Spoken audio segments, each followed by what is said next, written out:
I dok iz najbolje namere šaljemo pomoć u nerazvijene delove naše zemlje i seoskim porodicama slabijeg materijalnog stanja, oni i dalje ostaju zarobljeni u začaranom krugu siromaštva. Pomoć dođe i potroši se, a nevolje ostaju. Sve do trenutka dok im se ne pruži prava podrška. I umjesto olakšavanja siromaštva, pruži im se ruka da iz njega izađu. Zasad za budućnost priliku je video u socijalnom preduzetništvu. Ideji da se ugrožene društvene grupe organizuju da same zarađuju za život. Naravno, uz prethodnu podršku mentora, prijatelja i donatora. 17 grantova dodeljeno je od 2015. godine do danas.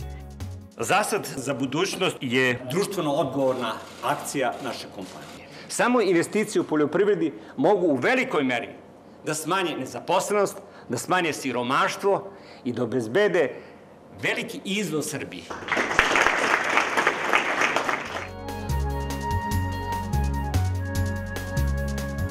Finansirano je podizanje plastenika, obrada voćnjaka, nabavka traktora, tov svinja.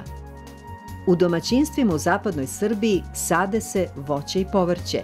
Izbegličko udruženje Surčina svoje proizvode prodaje na Novobeogradskoj pijaci. Osobe sa invaliditetom u voćnjacima oko Šapca imaju i posao, ali i radnu terapiju. Poljoprivredna proizvodnja pokrenuta je širom Srbije, u Vojvodini i na jugu Srbije. Ovi ljudi više ne traže pomoć. Uz podršku Delta fondacije postali su sposobni da brinu za sebe. Hvala Bogu kad i postoje ovakve organizacije da pomognu ljude i da poboljšaju standard koliko toliko. Kad je došla konstrukcija, vjerujte, ja nisam 3 noći mogla spavati. Kako su ti ljudi to prihvatili, s kojim emocijama i s kojom željom i s kojim osjećanjima. Tako da ja mislim da je ovo pun pogodak.